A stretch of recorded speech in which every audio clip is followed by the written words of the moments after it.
Hi guys, welcome back to my YouTube channel. Tonight, because I'm your midnight mama, and tonight I'm going to share to you the 3 things that I've learned as a newbie TikTok affiliate here in Singapore. And if you're thinking to start, or maybe you're starting TikTok affiliate, or also a newbie like me, trust me, you need to hear this.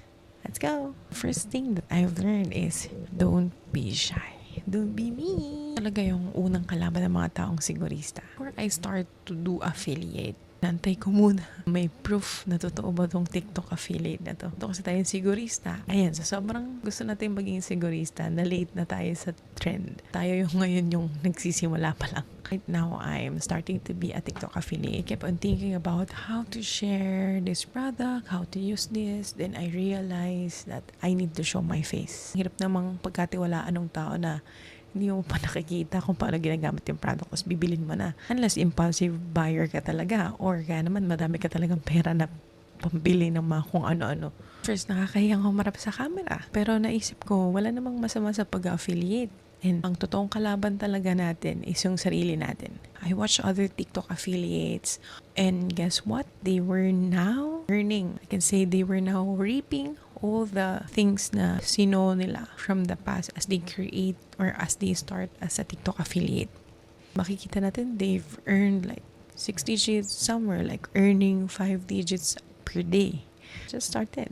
Ang natutunan ko din is di naman pala kailangan maganda agad, hindi mo kailangan magaling agad o maputi agad. Wala namang nagsimula talaga sa magaling.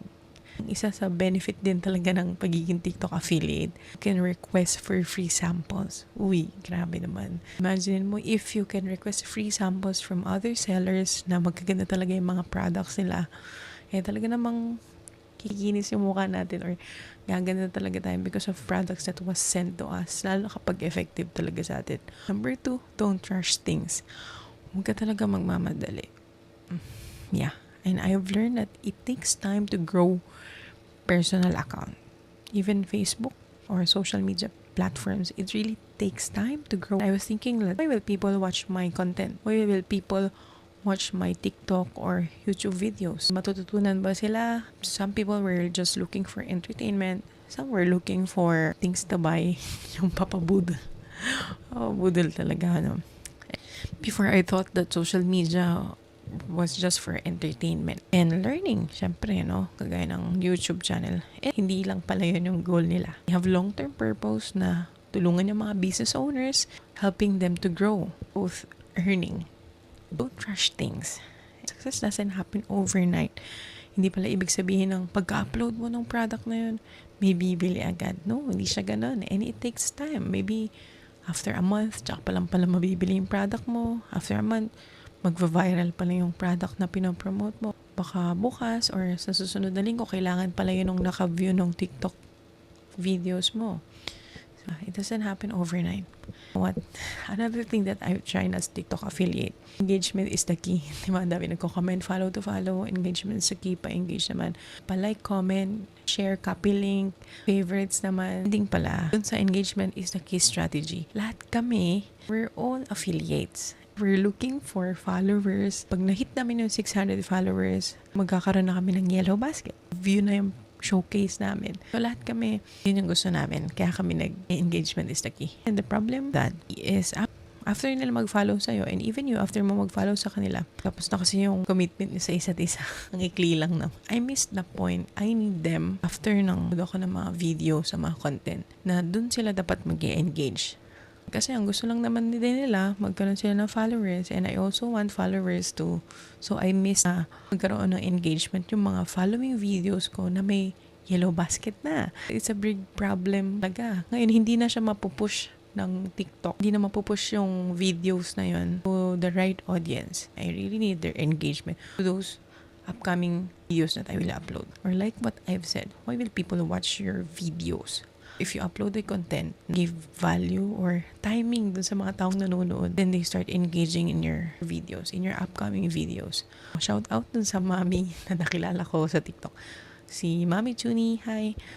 That time, I post a video about motherhood. That time, maybe she's struggling with that moment, and then she saw my content. Sa time, she's engaged with my content I'm uploading. about motherhood, parenting, taking care of kids. Hindi mo na kailangan, mag-engage ka. Hindi mo na kailangan ganun. Kasi she's really engaged with your content. You don't need to push them to engage because they were really engaged, not because you tell to them, but because they were engaged first from other contents that you've created. They follow you because of who you are. They follow you because of your authenticity. Lesson learned, focus on real engagement. And real engagement comes from your real audience, not to those who just also want follow to follow, or engagement is a key. And number 3 that I've learned is don't stop learning.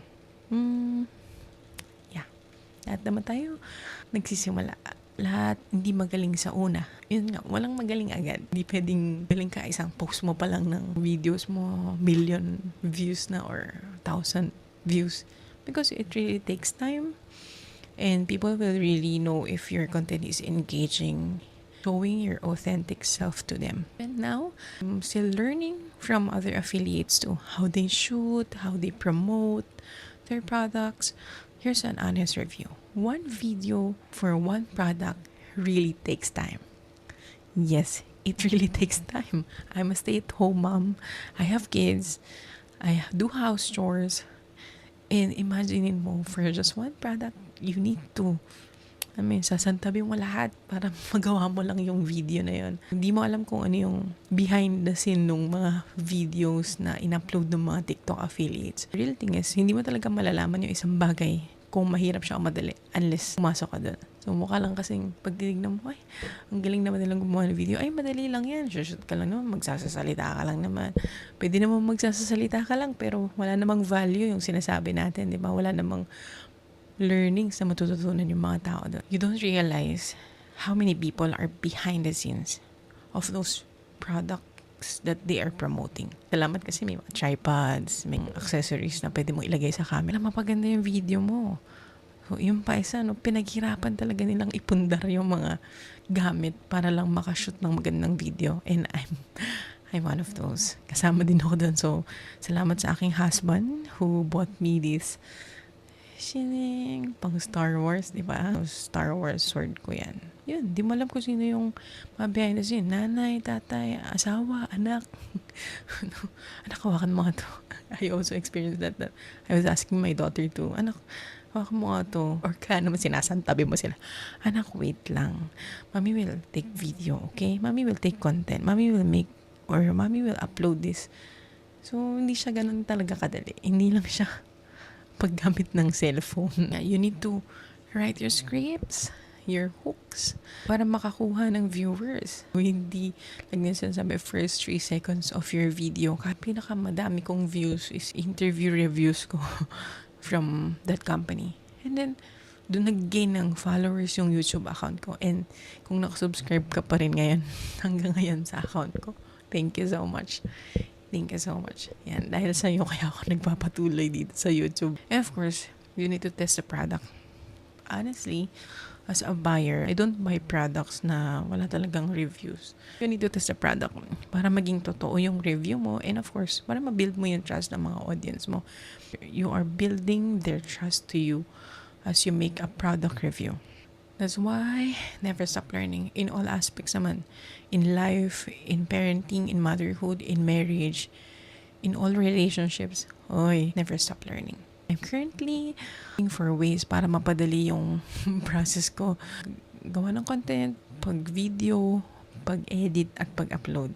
I'm still learning. Long way, I know that matututunan ko din siya. If you finished this video, thank you so much. And I appreciate you, bro, sis. Thank you so much for watching. And of course, thank you for subscribing to my channel. For my next topic, I will be sharing my experience on TikTok views.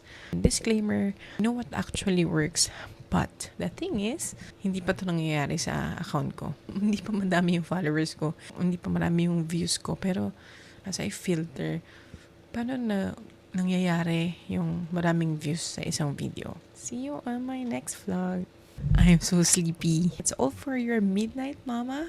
Thank you so much for watching my YouTube vlog. Do you have any questions about TikTok affiliate or anything about TikTok?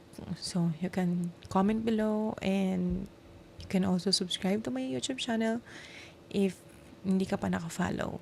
So, para sa mga upcoming vlogs that I will share to you.